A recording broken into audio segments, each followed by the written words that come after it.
qué es el procesador, cómo se le asignan los procesos, cómo se administra la memoria, cómo se administra el almacenamiento y demás.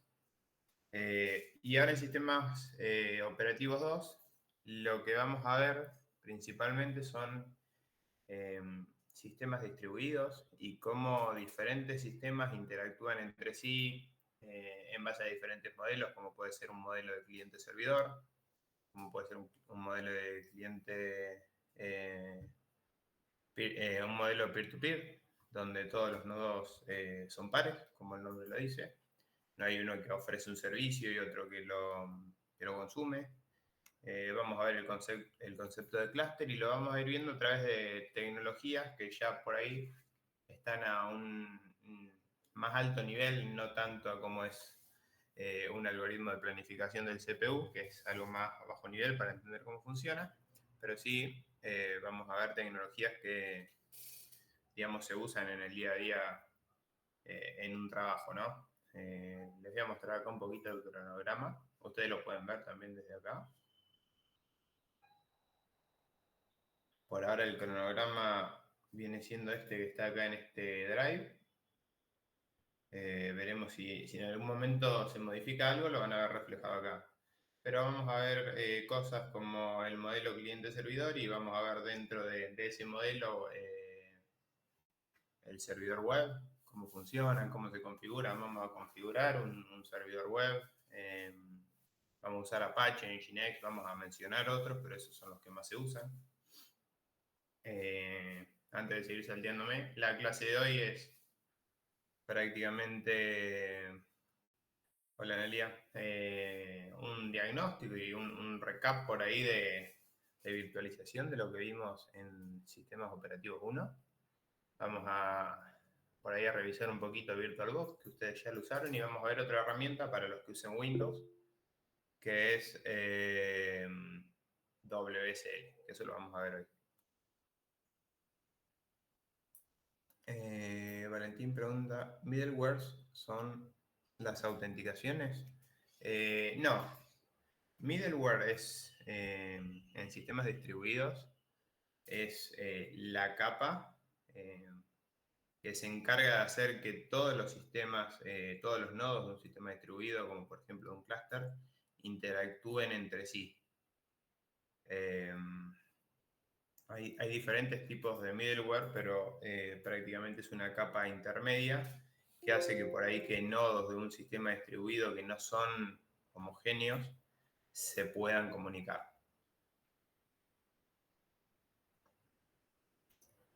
Eso lo van a ver en principio más desde el lado teórico con Javi. Vamos a ver cómo funciona HTTPS, por lo que vamos a ver certificados, TLS, van a tener una clase de DNS, vamos a ver algo de Cloud Computing, principalmente con AWS y Azure, pero la idea es que se lleven el concepto.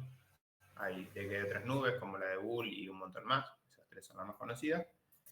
Y vamos a ver algo que se usa mucho, que es, ya no quiero decir que es nuevo, que es contenedores o Docker, por ahí lo han sentido nombrar. Cuando hablamos por ahí de contenedores de Docker, siempre hablamos de un servicio metido en un contenedor, que es como una cajita, y vamos a ver cómo se diferencia eso de una máquina virtual. Pero sepan que hoy en día hay mucho más motores que no son Docker necesariamente, pero por ahí se adoptó la convención de hablar de contenedores de Docker, aunque no sea Docker al final.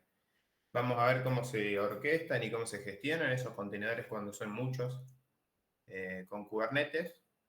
Y con Kubernetes van a tener una práctica final, que bueno, llegado el caso les daremos más detalle, pero va a ser parte de lo que ustedes tienen que presentar para probar la materia junto con un recuperatorio.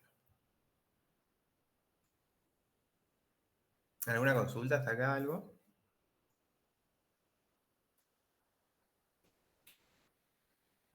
Y no, ya pasamos a... Bueno, ya pasamos a lo que sería la clase de hoy. que básicamente es hacer un recap de virtualización con VirtualBox y vamos a ver qué se acuerdan de Linux. ¿Alguno está usando Linux instalado en su computadora? ¿Va a seguir usando después de sistemas operativos 1 o no?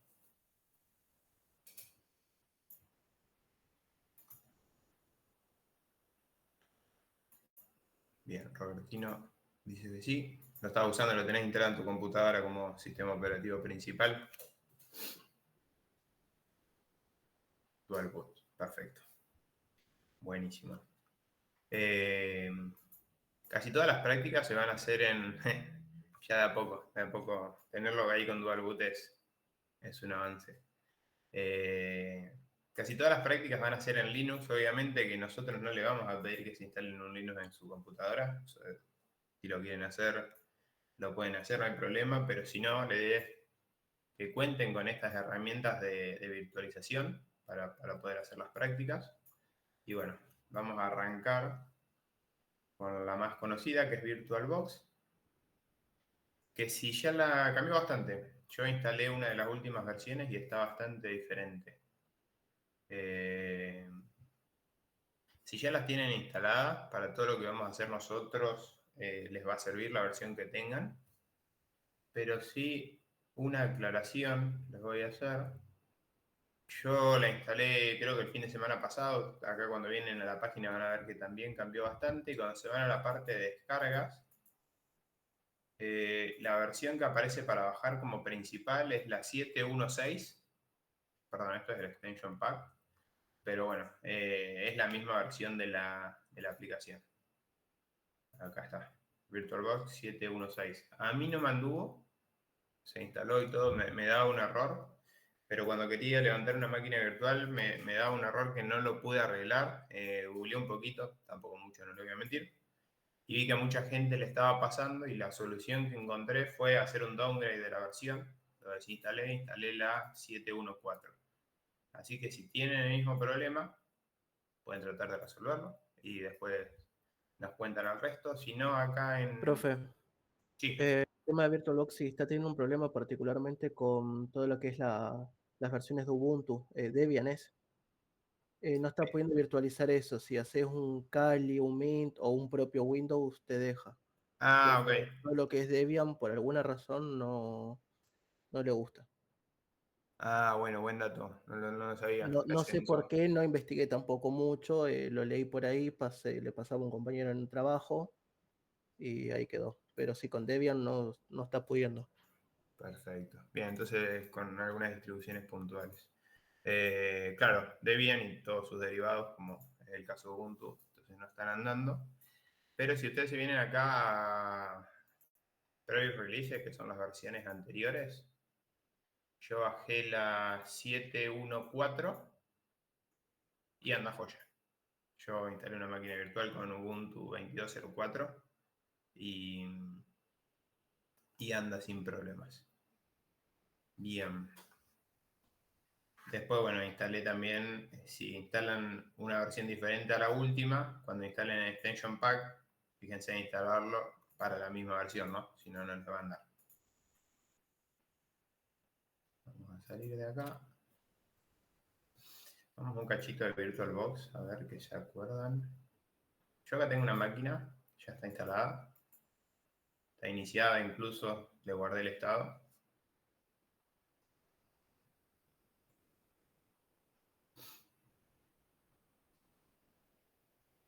Este es un Ubuntu 24.04, no 22.04, pero es un Ubuntu Server, o sea que es todo por interfaz de línea de comandos.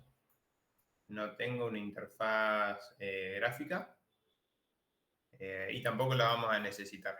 Si alguno quiere, puede instalarse un Ubuntu normal o la distribución que quieran. Pero tengan en cuenta que si no tienen muchos recursos en la computadora y les anda un poquito lento, por ahí pueden optar por una distribución más livianita como Ubuntu o Lubuntu, o directamente, como es mi caso, vamos a dejarlo ahí que arranque, mientras tengo otro acá, un Ubuntu Server,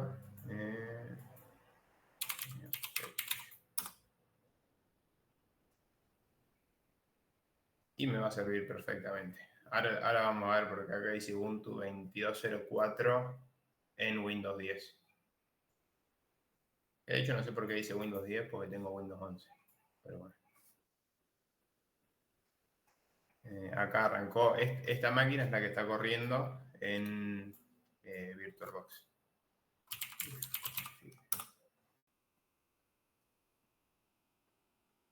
Ahora tengo que instalar. Acá me dio un IP y todo. En la red 192.168.0.83 es la IP que me dio esta máquina. Bien. Vamos a ver un cachito la práctica. La práctica 1. Acá tienen toda la descripción, como bueno, ustedes ya están acostumbrados, de cuál es el propósito de la práctica, cómo la tienen que resolver, desde cuándo va a estar habilitada hasta cuándo, que va a estar habilitada desde hoy. Ya la deberían poder ver, salvo con una salvedad que ahora se los voy a comentar. Hasta la semana que viene, tienen tiempo de sobra, no es una práctica muy larga. Y más abajo, acá está la parte que nos interesa, que son los desafíos, que son cada uno de los ejercicios. Desde el desafío 1 hasta el 6 es en VirtualBox.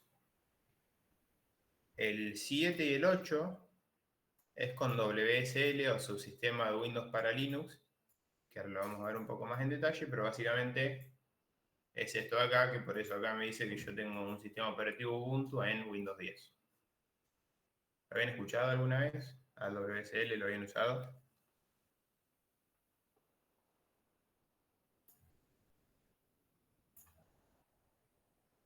Ok, ahora vamos a ver un poquito más.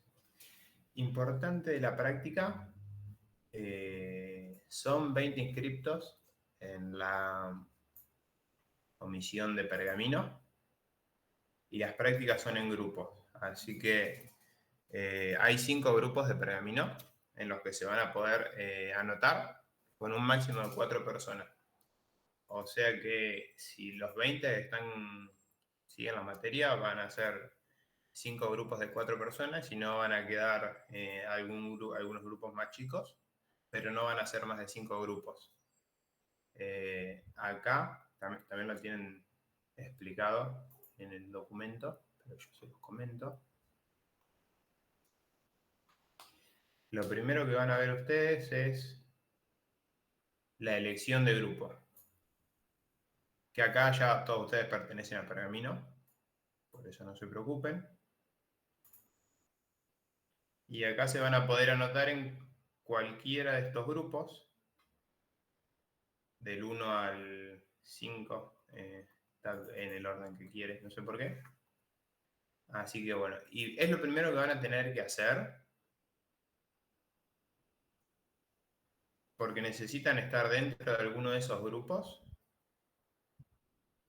para poder ver la consigna de la actividad.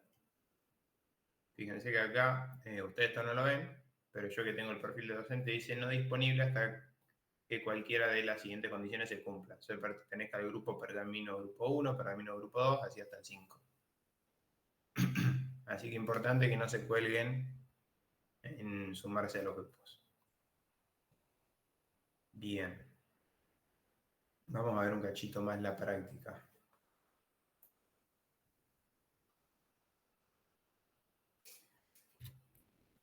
Bien. El desafío 1 dice sistema operativo base y es bastante teórico.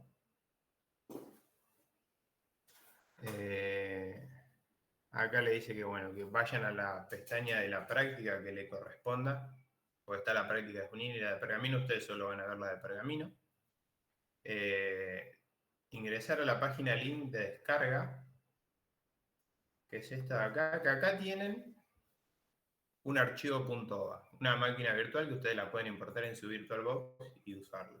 Si no quieren instalar la suya propia, siéntanse libres de usar una máquina virtual diferente. No sé si se acuerdan o si les mostramos DistroWatch.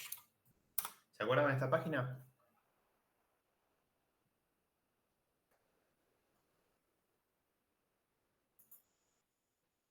Esta página tiene acá un listado de un montón de distribuciones de Linux que ustedes pueden usar. De hecho, si entran a cualquiera, yo voy a entrar a Linux Mint, que Linux Mint está basada en Debian o en Ubuntu,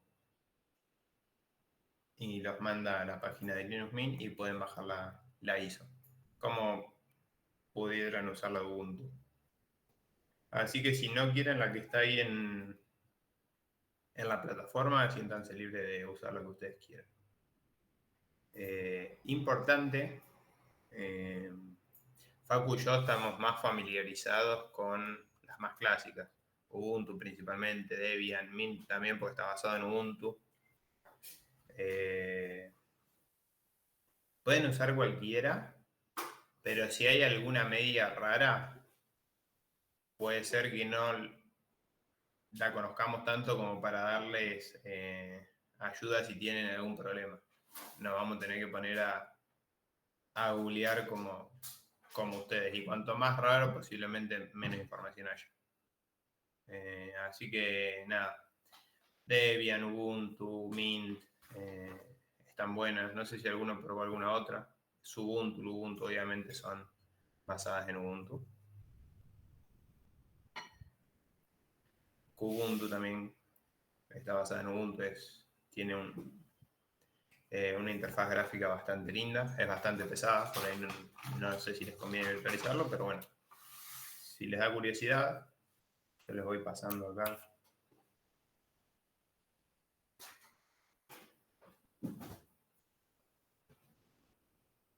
La página y ustedes pueden entrar y chusmear.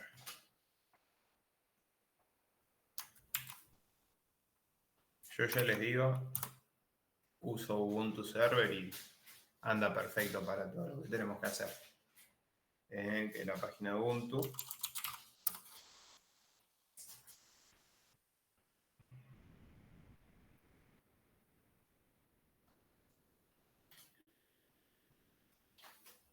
Si ustedes se van a descargar Ubuntu, fíjense que tienen en verde Ubuntu Desktop, tiene la interfaz gráfica, pero también tienen Ubuntu Server en algún lado, acá. Incluso hay una versión para la Raspberry y demás. Vamos un cachito Ubuntu Server, Ubuntu Server. ¿Se acuerdan qué es la versión LTS? ¿Alguno me lo sabe? Long Term Service, algo así era, que la mantenían por 5 años. ¿No era esa? Exacto. No sé cómo se pronuncia. Long Term Support. Eso. Pero es eso, es lo que vos decís. Ubuntu saca una versión LTS cada 2 años, en abril. Esto salió en el 2024. El 04 es porque fue en abril. La anterior fue la 2204, la anterior la 2004, 1604, y cada 6 meses sacan versiones con un soporte más corto, que salen en octubre del mismo año, o sea, octubre del 2024 es la 24.10. Lo que sea, pueden ir sacando varias actualizaciones dentro de las versiones más grandes. Después va a salir la 2504 el mes que viene, que no es LTS, porque la LTS que viene va a ser en el 2026, pero bueno, es eso. Esta es la que se suelen usar por ahí en servidores, las de soporte extendido, porque el soporte de las otras son 6 meses. Así que bueno. Volviendo a la práctica. Van a tener un archivo .ova, que lo pueden usar o no. Si no, se bajan una ISO de la distro que quieran y se genera en su máquina virtual. Y van a tener que responder que es un archivo con la extensión .ova. Obviamente que nosotros ya sabemos que es esa máquina virtual que podemos exportar e importar en otro VirtualBox o en otra aplicación de virtualización que soporte la extensión .ova, pero bueno, por ahí lo pueden detallar un poquito más. Dice, una vez instalado, iniciar la máquina virtual, abrir una consola y ejecutar el comando ifconfig. ¿Se acuerdan qué hace el ifconfig?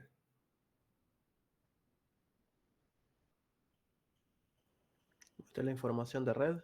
¿De De la adaptador de red? información, sí, de las interfaces de red. Eso. Uh -huh. Si usan Ubuntu, alguna de las versiones nuevas, no le van a dar, pero les va a decir cómo hacer para que anden, que básicamente es instalar un paquete previo que se necesita.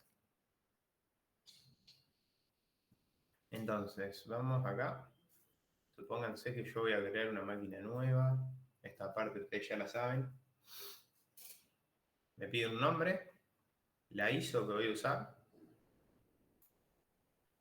Y las versiones nuevas de VirtualBox tienen esto que es instalación desatendida, que básicamente les va a pedir unos datos muy sencillos como un nombre de usuario, una contraseña, que repitan la contraseña, el hostname, el nombre de la máquina, digamos, y no mucho más. Y si quieren acá instalar el Guest Addition. Y cuando ustedes lancen la instancia, VirtualBox se va a encargar de inicializársela y todo para que esté lista para usar. No se lo recomiendo que lo hagan la primera vez, así pasan todo el proceso y ven las cosas que le van preguntando. No hay nada demasiado loco que los pueda llegar a trabar. Pero así si nunca lo hicieron, está bueno que lo vean. Después de eso, si no quieren hacer esto, importante, acá lo pueden saltear y van a ir por el proceso normal. Van a definir algunas cuestiones de hardware, de cuánta memoria le quieren dar a esa máquina virtual. Tengan en cuenta que si ustedes tienen 8 GB de RAM, 16 GB de RAM o lo que sea, no le den todos porque su máquina anfitrión, su host, su Windows se va a quedar sin recursos y no le van a dar la máquina virtual y no le van a dar su computadora. Yo acá tengo 16 GB de RAM y creo que a esta máquina de acá le di 4 GB, que es una banda, porque ni siquiera tiene interfaz gráfica, así que me sobra y le di 2 CPU de los 8 que tengo. No hace falta configurar mucho más acá. Eso, una vez que ustedes le asignen estos recursos a la máquina virtual, cuando la máquina virtual esté en ejecución, los va a tener asignados por más de que no los esté usando. Si yo acá le doy 2 GB de RAM e inicio la máquina, esos 2 GB de RAM van a estar dedicados exclusivamente a mi máquina virtual, por más de que mi máquina virtual después internamente esté usando uno. Eso lo aclaro porque es importante, no es que le estoy haciendo una reserva. Diferente es la parte del disco, del almacenamiento, que fíjense, yo acá tengo un disco de 500 GB, me parece, como una locura, no me acuerdo, pero me deja asignarla hasta 2 teras. ¿Por qué? Porque esto es una asignación de hasta dónde puede crecer el disco de la máquina virtual. Obviamente no le voy a dar 2 teras. Supónganse que les dé... vamos a escribirlo acá. 40. Quiero que sean gigas. No me dejan cambiarlo de ahí.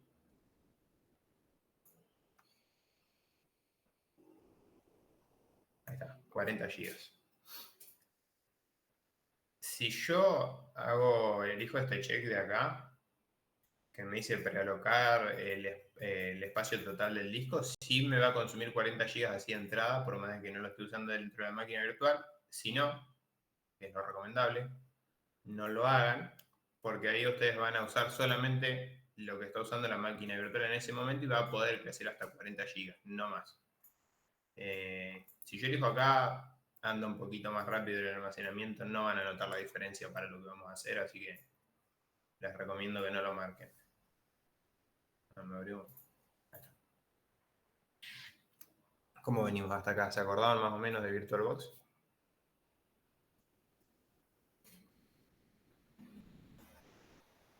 ¿El resto? Ahí está Tomás, dijo que sí. Valentín dijo que sí. Robertino también. Bien. Entonces, una vez que hagan eso, le dan finalizar y ya está. De acá pueden iniciar la máquina y si desactivaron la instalación desatendida, les va a hacer el paso a paso para instalar la máquina. El sistema operativo, mejor dicho. Voy a ir un cachito más a Settings para revisar algo más.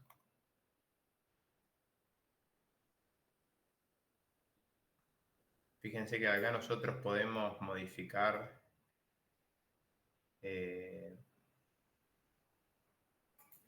la memoria RAM que le asignamos antes, los núcleos de la CPU, Ahora no puedo porque la máquina está en ejecución, pero esto se puede modificar con la máquina detenida. El orden de boteo. A ver qué más tenemos por acá. Interesante la parte de interfaces de red. Yo acá tengo una sola interfaz. Acá se ven, estas son las interfaces de red. Se ven que puedo tener hasta 4, tengo una sola. No me deja cambiar ahora, pero dice que es un adaptador puente. Y tengo varias más. NAT, Bridge, Internal. Creo que estas 3 son las principales. Hay un montón nuevas acá que antes no estaban, o puedo no tener directamente. ¿Se acuerdan cuál es la diferencia entre bridge o puente traducido y interfaz NAT?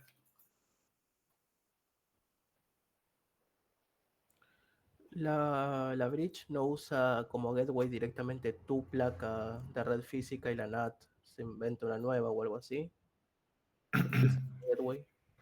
Sí, la bridge lo que hace en realidad es asignarte una IP en esa interfaz de red, en la misma red que está la placa de red del host. Por eso hoy cuando yo les mostré acá, no sé si lo llegan a ver, después a esto vamos a entrar de otra manera y lo van a poder ver mejor. Me dio la IP 192.168.083. Y si nosotros vemos, acá estoy en Windows, es mi computadora, el host, digamos, el anfitrión, y si hago en Windows, ifconfig es ipconfig, tengo un IP en la red, esta de acá es la wireless LAN porque estoy con Wi-Fi. 192.168.0.176, es la misma red. O sea que el adaptador puente lo que hace es poner a tu máquina virtual como si fuese otro host dentro de la misma red. NAT hace algo diferente, que es lo que está pasando con esta otra máquina que yo tengo acá, que ahora vamos a ver qué es esto. Que si yo le hago un ifconfig, me dice que me dio la IP 172.31.193.203. Se darán cuenta que la red es completamente diferente. NAT lo que hace es crear una red nueva y hacer un proceso o aplicar una técnica que se llama nateo para traducir esa IP a una IP dentro de la red donde está mi computadora host y usa un puerto como para mapear esta IP con la IP del host en mi red. Por ejemplo, se arma una tabla NAT donde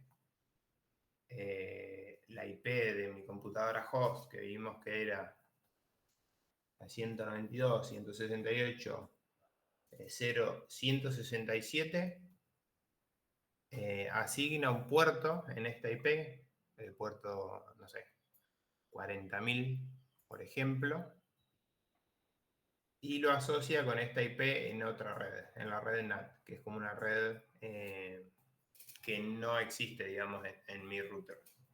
Entonces, cada vez que mi computadora reciba un mensaje a la IP 192.168.0.167 en el puerto 40.000, sabe que en realidad lo tiene que reenviar a esta IP que está en otra red. 172.31.193.203. Cuando sale el mensaje desde acá hacia afuera, desde la máquina virtual que tiene una interfaz NAT, sucede lo contrario, ¿no? Se traduce a una IP dentro de la red que sí existe en mi router, usando el puerto correspondiente. Pero no es un host en la red de mi computadora anfitrión. Es decir, que si yo me conecto por Wi-Fi con otra computadora a la red de 192.168.0.0/24 y le hago un ping a esta IP de esta máquina virtual, no voy a llegar, porque es otra red. En cambio, si yo le hago un ping a esta otra máquina virtual que tiene un IP en la misma red, sí voy a llegar. Porque estoy en la misma red que distribuye mi router, ¿no? ¿Se entendió más o menos? Pero es una traducción que se hace asignando un puerto de por medio.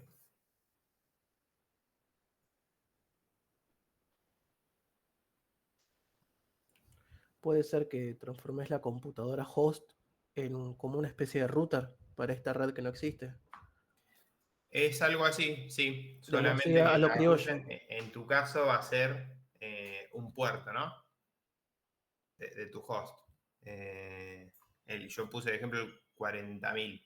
Si yo prendo otra máquina virtual dentro de la misma red NAT, a lo mejor se le va a asignar el puerto 40.001 a esa IP en la red 172, no me acuerdo, 31, no me acuerdo cuánto. Pero bueno, son redes completamente separadas. Es decir, esto que acá se ve feo, porque estoy usando, digamos, la interfaz de VirtualBox. Para que esto se vea mejor, yo podría hacer, por ejemplo, SSH. SSH me permite conectarme de manera remota a otro servidor, ¿no? Siempre y cuando yo llegue. SSH a la IP 192.168.0.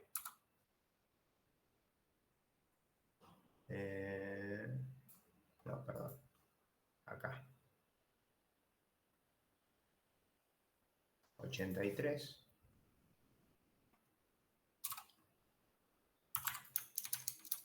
Con el usuario y Rubio, si no me equivoco. Esta es la manera, ya vamos a ver SSH más en detalle. Pero acá yo le estoy diciendo que quiero conectarme a la máquina que tiene la IP 192.168.0.83 con el usuario y Rubio, usando SSH, y llego. Básicamente porque es una computadora que está en la misma red. Me pide la contraseña y Rubio.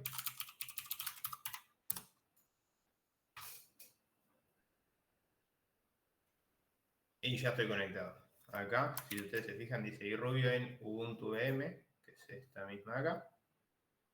Ubuntu VM. Y yo esto lo puedo hacer porque tengo una interfaz de red de tipo adaptador puente. Es decir, tengo un IP en la misma red que esta computadora, ¿no? Que mi computadora. Si fuese de tipo NAT, no me funcionaría. Desde mi host, sí, porque es el que está nateando, pero desde otra computadora no. Eso ténganlo en cuenta siempre que ustedes quieran acceder a su computadora desde afuera. En general vamos a usar interfaz de tipo puente. Salvo un ejercicio de acá que ahora lo vamos a ver, pero en general vamos a hacer eso. Entonces el 1 vimos que era bastante teórico. El 2 también es teórico-práctico. La parte práctica es muy sencilla en realidad, pero les pregunta acá para qué sirve una instantánea o un snapshot de VirtualBox acá, porque estamos con VirtualBox.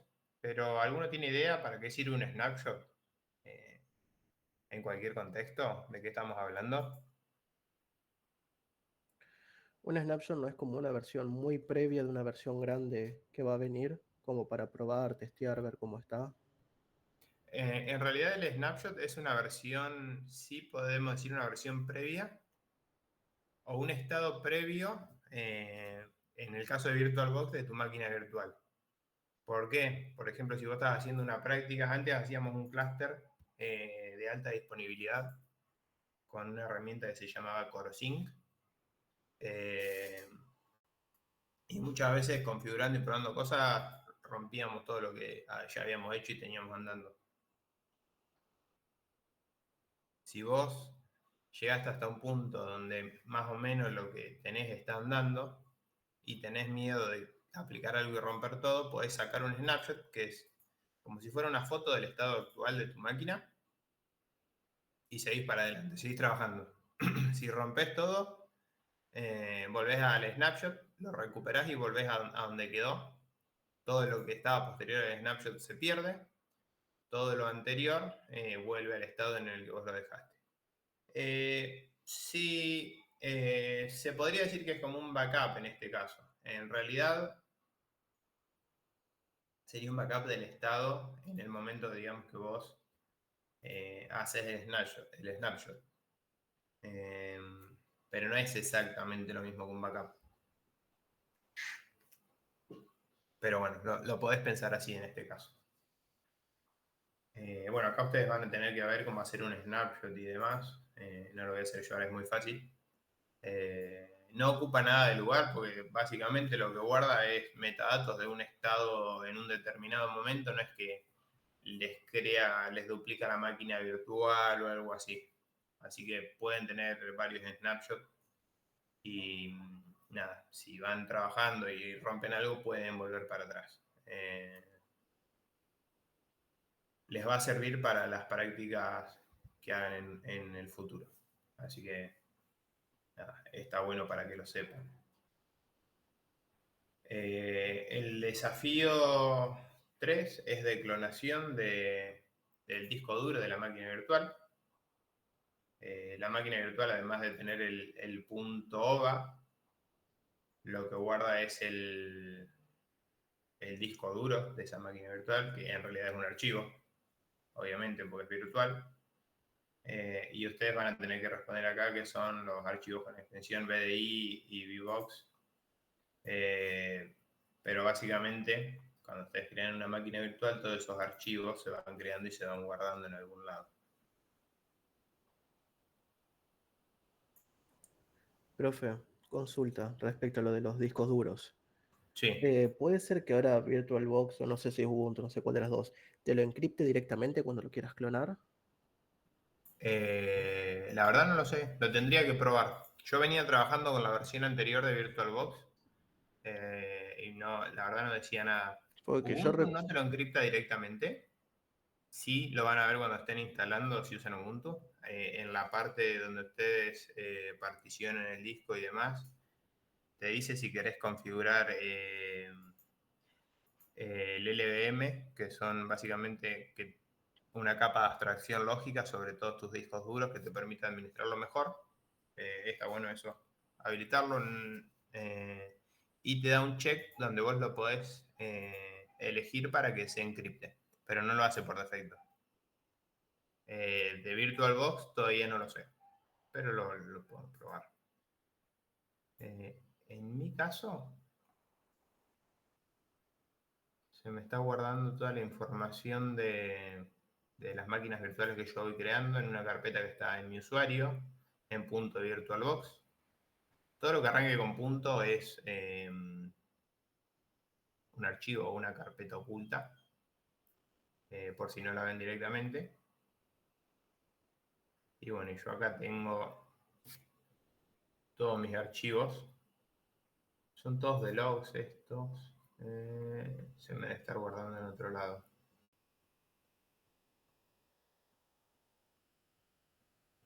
A ver cómo lo podemos ver.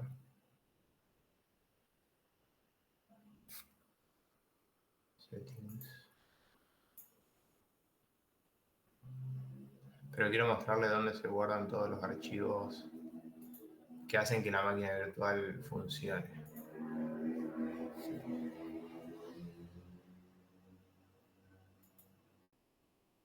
VirtualBox me había metido en la carpeta equivocada.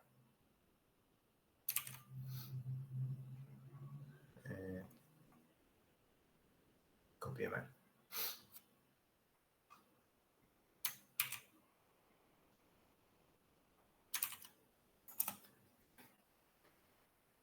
Ahí yo acá tengo, le pone el nombre que yo le pongo a la máquina. Y tengo Snapshot que va a estar vacía, porque no hice ningún snapshot. Tengo mi carpeta de logs. Y tengo acá los dos archivos por el que les estamos preguntando. La idea es que ustedes respondan qué son estos archivos y ver cómo lo pueden clonar. Ustedes pueden clonarlo como pueden clonar un disco cualquiera y levantar una máquina virtual nueva. Es más, pueden levantar máquinas virtuales, si no me equivoco, a partir de un snapshot. Y obviamente les va a crear el disco y todo.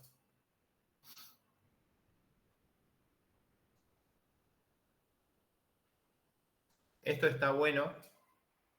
En este caso, probablemente, no sé si lo vamos a necesitar en la materia, pero en esto que yo les comentaba del clúster que hacíamos de alta disponibilidad con Corosync, que básicamente era un clúster que mostraba un servicio que, si no me equivoco, era una página web y tenía un IP flotante, que es un IP que se le asignaba a un host o al otro, a una máquina virtual o a la otra, mejor dicho.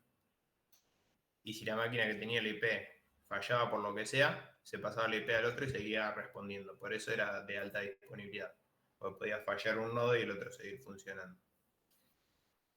Esto de clonar los discos duros está bueno porque cuando nosotros hacíamos ese trabajo y teníamos que configurar las dos máquinas virtuales, las primeras configuraciones que teníamos que hacer o instalar librerías con apt o lo que sea, eran las mismas en las dos máquinas. Entonces, se podía hacer en una sola máquina y después se clonaba y ya tenías dos máquinas virtuales iguales y después a partir de ahí podías seguir configurando una o la otra ya con los cambios que las diferenciaban, ¿no? Pero bueno, ahorraba bastante trabajo. Entonces esto es la clonación de disco duro y acá tienen la clonación de la máquina virtual en sí. Carpetas compartidas. Las carpetas compartidas también les van a venir bien. Y la configuración por ahí depende un poco de qué están usando de host y qué están usando de máquina virtual, qué sistema operativo me refiero. Pero es muy sencillo. La idea es que... Tenemos que ver esto.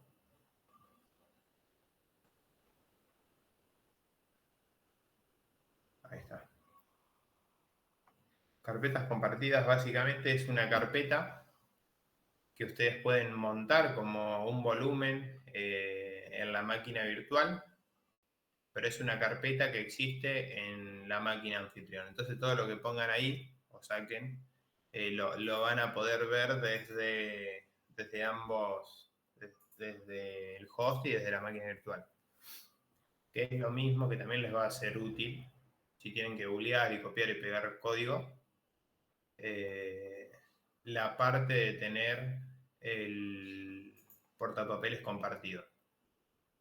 Para que ustedes puedan copiar en el host y pegar en la máquina virtual. Por defecto eso no anda, hay que configurarlo. Y necesitan instalar las Guest Addition.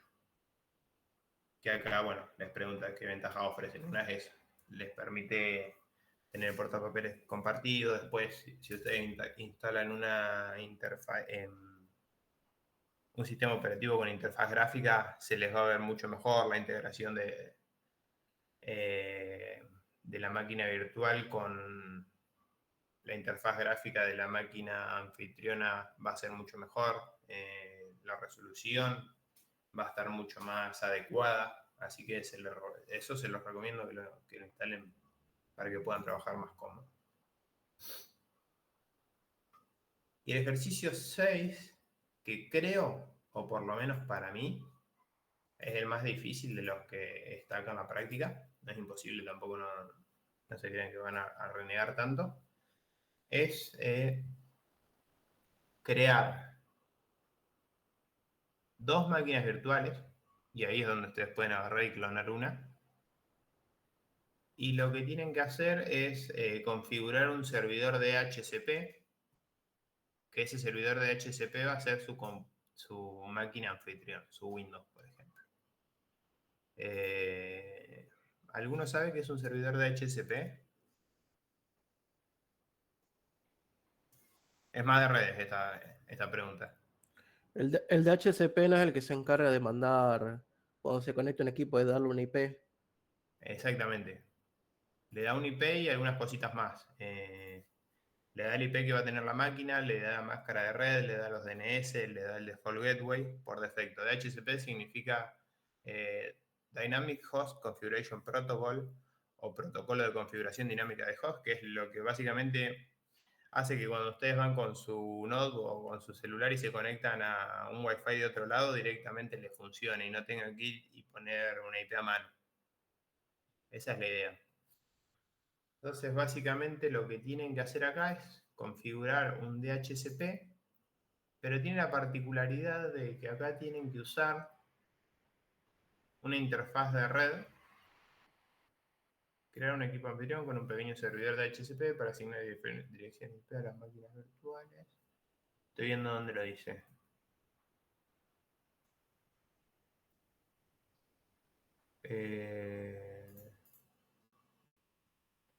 Estas máquinas virtuales van a tener que tener una interfaz de red interna, que no la mencionamos.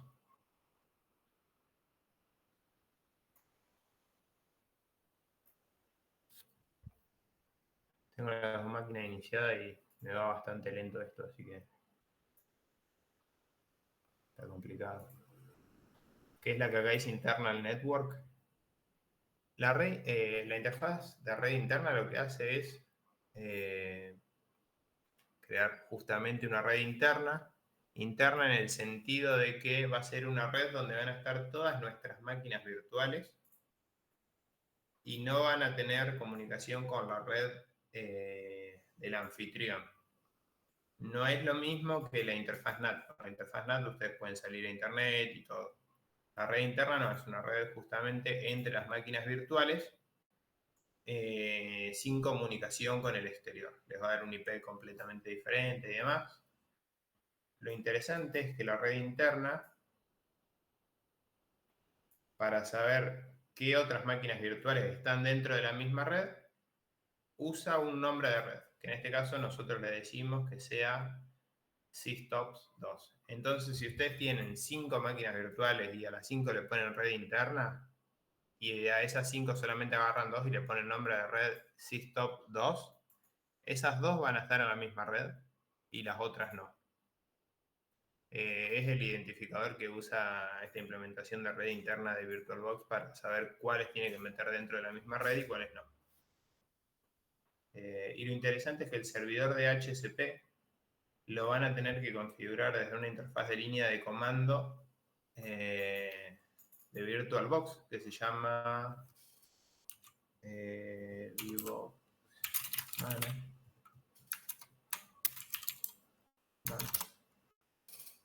ver. Sí. VirtualBox tiene su propia interfaz de líneas de comando. Y bueno, ustedes pueden ver todos los comandos que tienen para usar. Y es la manera de configurar el servidor de HCP. O sea, en su computadora anfitrión. Voy a salir acá. Estoy todavía conectado por SSH. Debo tener el VirtualBox.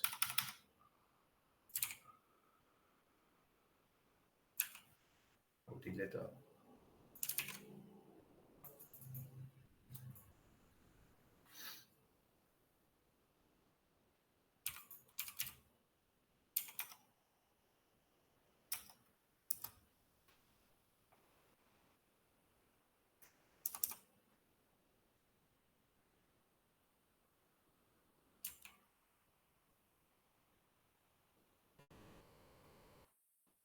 Bueno, vamos a dejarlo ahí. En algún momento va a cargar. Hasta acá, ¿todo bien? ¿Alguna consulta?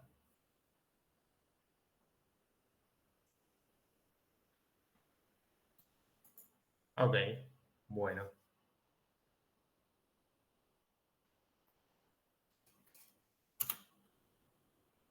VirtualBox manual. A ver ahí.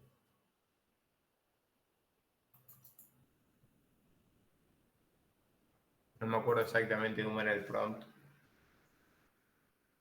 ¿Será por las mayúsculas? ¿O será porque estoy en PowerShell?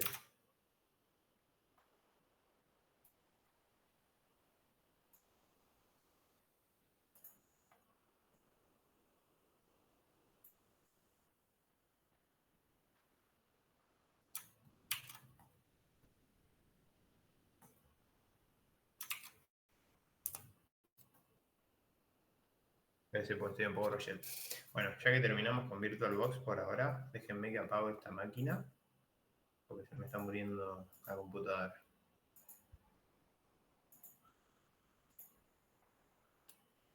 Vamos a apagarla bien. Shutdown. -H. -H no. Con este comando la apago. Tengo que hacerlo como sudo, obviamente. Y ahí se está apagando, se tiene que cerrar solo esto. Y ahí me tiene que liberar. Hola Francisco. Dale, no hay problema. Ahí me tiene que liberar 4 GB de RAM. Tiene que andar un poco mejor. Bien. Volviendo a esto. Entonces hasta acá es VirtualBox. Los dos ejercicios que siguen, que tienen varios puntos, son mitad teórico y mitad práctico, es de WSL, que significa subsistema de Windows para Linux.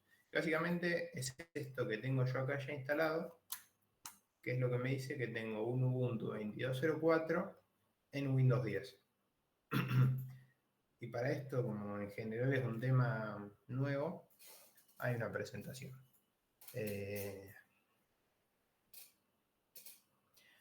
La presentación es un resumen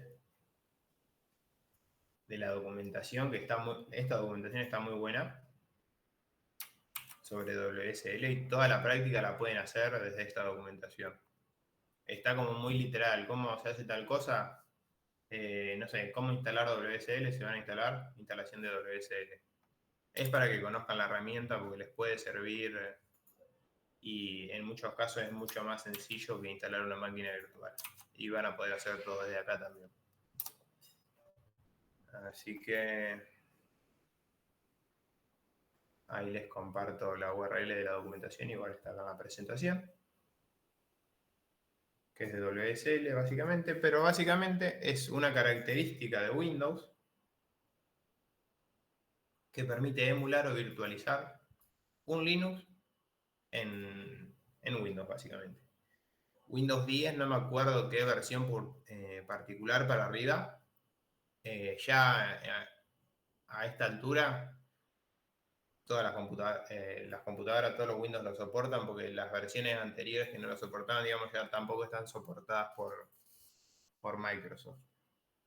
Pero bueno, cuando estaba entre la transición, que todavía había Windows 7 o Windows 10 de versiones más antiguas, como que a algunos les andaba, a algunos no. Ahora ya les anda todo.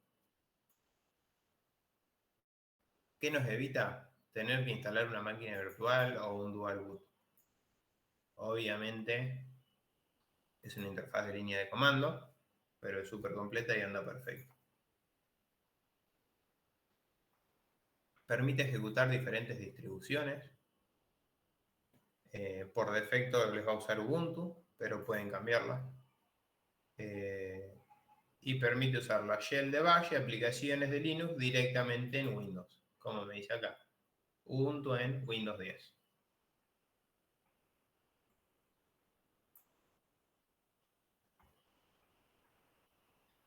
Esta parte ya es mucho más específica de la configuración, que yo lo puse acá para que lo conozcan. Lo relevante acá es que hay dos versiones de WSL, la versión 1 y la versión 2.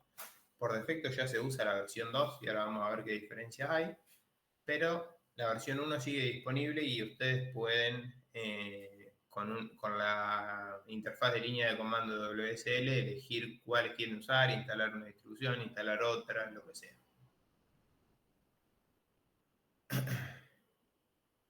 Bueno, y acá hay dos archivos de configuración, básicamente, donde pueden configurar diferentes parámetros de WSL. Uno es global para todas las distribuciones de WSL que tengan, y la otra es particular para cada distribución. El punto WSL config, que acá les dice dónde se ubica, es global, entonces todas las configuraciones que ustedes hagan en este archivo va a aplicar a todas las distribuciones que instalen, y este es particular de cada archivo, por eso fíjense que está en /etc. está dentro del file system de Ubuntu. Ejemplos de cómo se configuran. No vale la pena perder mucho tiempo en esta parte. De acá le seteamos límites de memoria, de procesador, de espacio de intercambio en disco, etc. Y los comandos de cómo instalar una distribución. WSL install distribution name. Si ustedes le dicen WSL install, les va a instalar un Ubuntu. Con esto pueden listar las versiones que hay.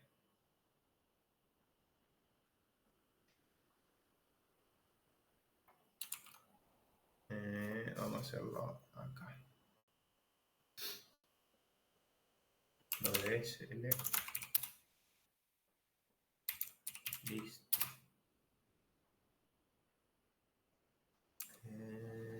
Menos all era. No, online. Ven, tienen Alma Linux 8, 9, Alma Linux Kitten 10, Debian, SUSE, Ubuntu, Ubuntu 24.04. Ubuntu es la que está instalando ahora por defecto, que es la 22.04, que también está acá con este nombre. Tienen de Oracle, tienen todas estas para instalarlo.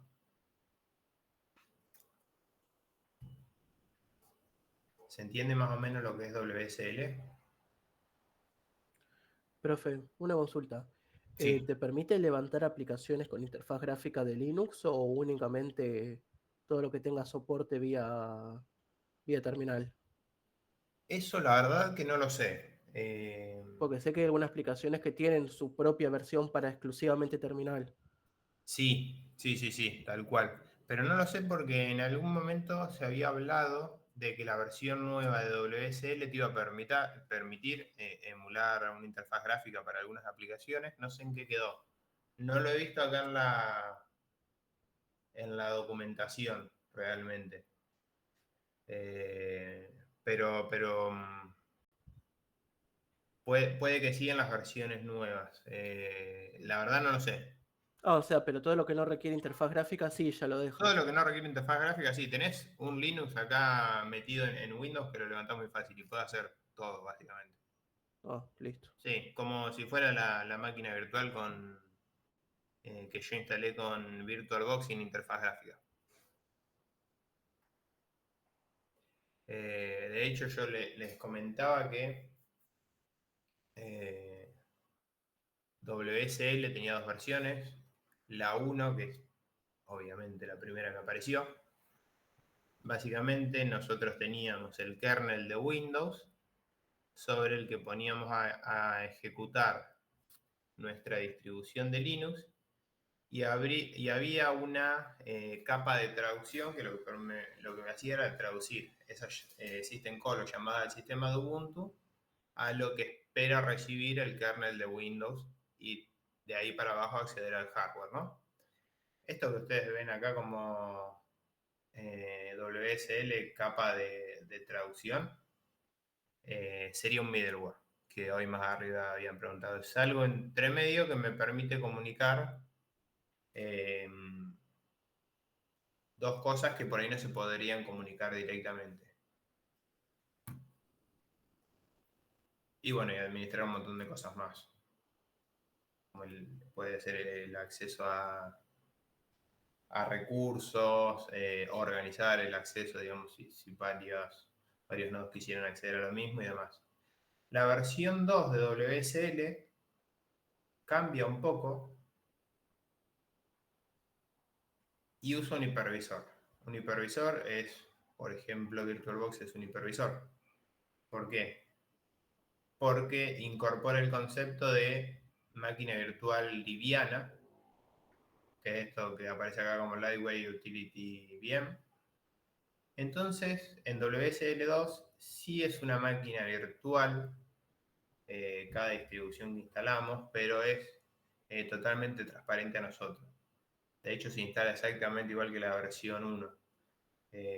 Tiene un montón de ventajas, de hecho es una de las preguntas que van a tener acá y que están respondidas muy rápidamente acá en esta comparación. Pero entre esas ventajas es una integración mucho mejor entre Windows y Linux. Y bueno, acá habla de tiempos de arranque y demás, que no sé si nosotros llegamos a notar la diferencia. Pero bueno, hoy por defecto ya creo que era con list -b de Verbose para que me dé más información. Me dice que yo tengo Ubuntu, está corriendo y tengo la versión 2, que es básicamente esto que tengo corriendo yo acá. Voy sacando algunas cositas.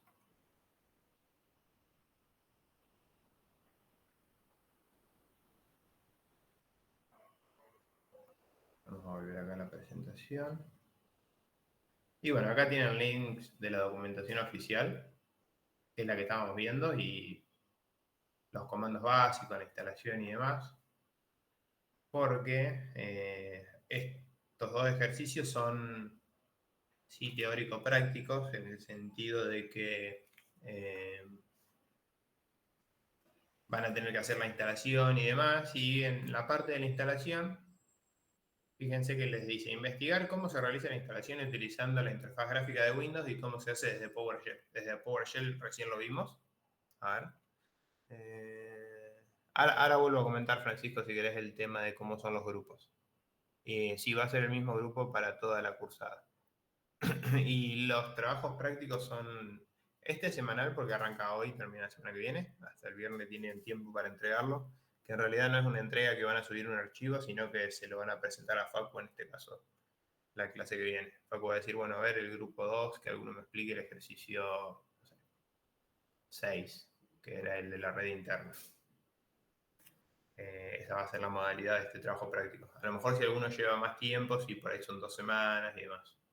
Pero ahora lo vuelvo a comentar mejor. Bien, vimos que WSL se puede instalar desde PowerShell con WSL install, pero también se puede instalar mucho más fácil desde la interfaz gráfica. Si ustedes se van al Store de Windows,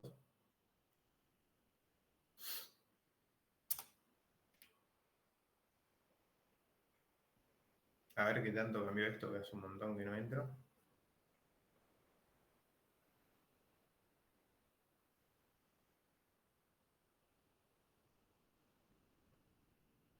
Y vamos a buscar, no sé, Debian.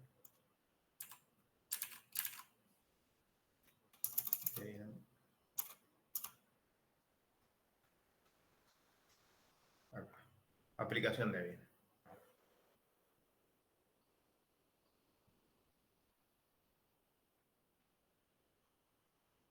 Yo vengo acá, toco Get y ya está. Me lo instala solo. Fíjense que acá tengo el logo de Ubuntu, me va a instalar un Debian a la par y puedo tener los dos. Y así es como se instala desde la interfaz gráfica. Lo que tienen que tener en cuenta, que posiblemente ya venga habilitado, es habilitar la característica de WSL para que funcione. Eso está en el panel de control.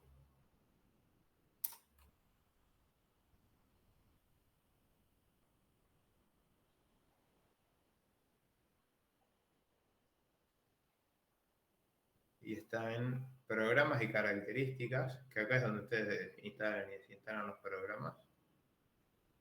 Acá a la izquierda tienen para habilitar o deshabilitar características de Windows. No sé si lo habían visto alguna vez. Y acá van a tener, que esto es lo que yo no sé, por las dudas chequéenlo, si viene habilitado Windows Subsystem for Linux. Si no está con el check habilitado, lo eligen, le dan OK y van a tener que reiniciar la computadora. En español dice subsistema de Linux para Windows. Pero eso es lo único que tienen que tener en cuenta. Inclusive yo les comentaba que para las versiones más viejas de Windows 10, que ya dejaron de tener soporte, esto, el WSL no venía, pero acá hay un en la documentación un paso a paso para instalarlo en versiones anteriores y ya es un poquito más rebuscado. Tampoco muy difícil, ¿no? Es copiar y pegar los comandos que dicen acá, pero para habilitar la característica y demás. De hecho, es una de las preguntas que tienen por acá. Y hay algo más que les quiero mostrar de WSL, que es lo siguiente. ¿Alguno se acuerda cómo puedo ver yo los volúmenes que tengo montados en Linux? List disk, ¿no era uno? ¿Cómo? Perdón. Te escucho bajito, no sé si soy yo o vos. No, puedo ser O yo que soy estoy el único hablando que abajo. habla. Estaría bueno que si alguien No más habla. era que había un montón para ver, bueno, los volúmenes no me acuerdo bien, pero no era uno LD o DL, siempre me olvido que el orden que Casi. es. DF. DF. DF. Les va a mostrar los volúmenes montados. Pero acá están los. Había uno que te mostraba desde dónde arrancaba hasta dónde terminaba, la lógica, la física, Sí. pero Con el "-h", que es para que se pueda interpretar mejor para los humanos, básicamente, me dice el espacio disponible. El tamaño total, el usado, el disponible. Y algo que está bueno, que yo les comentaba de la integración que tiene WSL entre la distro que tenemos de Linux y el Windows Anfitrión, es que fíjense que acá tengo mi disco C montado como un volumen en barra mnt barra c. Si yo hago ls barra mnt barra c, fíjense que estas son todas mis carpetas de Windows y las estoy viendo desde mi distribución con WSL. Y lo mismo si me vengo a Windows, yo por acá tengo el sistema de archivos de Ubuntu.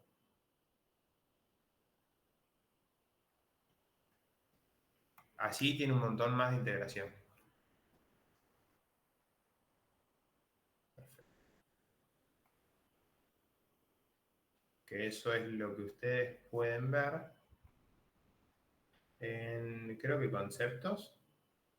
Trabajo en el sistema de archivos, opciones de configuración avanzada, consideraciones sobre la red y demás. ¿Alguna consulta de WSL?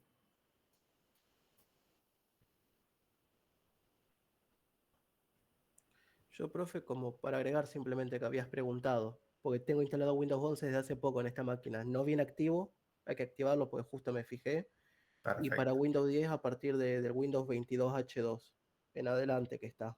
perfecto. Buenísimo, gracias. Así que bárbaro. Bueno, acuérdense de activarlo desde ahí, desde el panel de control. Van a tener que reiniciar la computadora y ya les va a andar. Y de verdad que es re fácil instalarlo, se ahorran un montón de tiempo de levantar una máquina virtual y demás, y tienen un Linux completamente funcional. Y les sirve para hacer las prácticas. Las prácticas las van a poder hacer con máquinas virtuales en VirtualBox, con WSL, si tienen Linux instalado directamente como host en su computadora física también. Tienen todas las posibilidades. Así que bueno, esta actividad prácticamente es para que sea un recap de lo que vimos en sistemas operativos 1 de virtualización y puedan hacer todas las prácticas que vienen. Lo que comentaba de los grupos, para los que se sumaron un ratito más tarde, es que hay 5 grupos creados. Acá está explicado igualmente. Pero tenemos 5 grupos creados en la plataforma, en la parte de la práctica de Pergamino, donde ustedes van a tener que venir a elegir el grupo y unirse. Como ya, mira, explica acá, ya varios lo hicieron, buenísimo. Como son 20, si todos hacen la materia va a haber 5 grupos de 4 personas, que 4 personas es el máximo. Sí, bueno, si no son 20 va a haber algún grupo más chico. Y estos grupos van a ser para toda la cursada. Y es importante que lo hagan lo antes posible, porque acá hay una restricción que para que puedan ver la consigna de la actividad, tienen que pertenecer a alguno de esos grupos. Esta actividad está habilitada hasta el viernes que viene, porque la idea es que el viernes Facu les pregunte a los diferentes grupos por algún ejercicio al azar y que ustedes se lo puedan explicar cómo lo resolvieron. Tienen el foro de consultas, que les recomiendo que las consultas que vayan surgiendo las hagan en el foro, para que les pueda responder cualquiera de los profes, el primero que lo vea, mejor dicho, o se puedan responder entre ustedes. Incluso si algún compañero tiene la misma duda o está trabado en el mismo ejercicio, por ahí lo que ustedes preguntan les ayuda. Por eso siempre recomiendo que pregunten en el foro público y no que nos manden un mail de manera privada a uno de nosotros. Primero, porque no les querramos responder, sino que van a tener una respuesta más rápida del primer profe que lo vea o de incluso un compañero que sepa cómo resolverlo. Y segundo, que va a ser una respuesta que le va a servir a todo el resto. Así que bueno, el foro de consulta creo que está en la parte de comunicación y documentación, donde también tienen los libros. Este es el foro de consulta, este es el de avisos. Acá tienen el de teoría. Acá está la bibliografía, mejor dicho. Y la parte práctica, que bueno, lo único que no pueden ver ahora, en realidad los que ya se agregaron a un grupo sí, es la actividad. Tienen la presentación de WSL, que es la que estuvimos viendo, y un archivo .ova, que es una máquina virtual que ustedes pueden descargar e importar en su VirtualBox si es que no quieren instalar la suya propia. Después, la clase que viene, ya vamos a empezar con temas más de sistema operativo hoy, mucho más interesantes. A mí me gusta mucho más esta materia que sistemas operativos 1, porque vemos ya cosas con las que se trabajan realmente, servidores web con Apache, Nginx, certificados TLS, vemos cómo funciona el HTTPS, vemos DNS, cosas de computación en la nube, con AWS, con Azure. Vemos Docker, que es un paradigma que si no lo conocen van a ver que está muy bueno y que hoy se usa mucho, y cómo se administran los contenedores de Docker con Kubernetes. Y son cosas con las que, digamos, yo por lo menos trabajo todos los días, así que por ahí no es tan abstracto como sistemas operativos 1, que está bien, que son cosas que necesitan previamente para entender cómo funciona un sistema operativo. Pero bueno, este es el cronograma y la idea es seguirlo. Si hay alguna modificación la van a ver acá. ¿Alguna consulta de la clase de hoy, de lo que viene?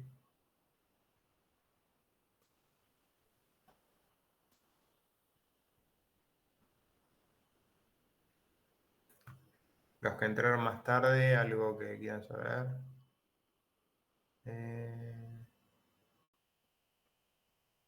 Bueno, ahí se están organizando entre ustedes, perfecto. Buenísimo, chicos.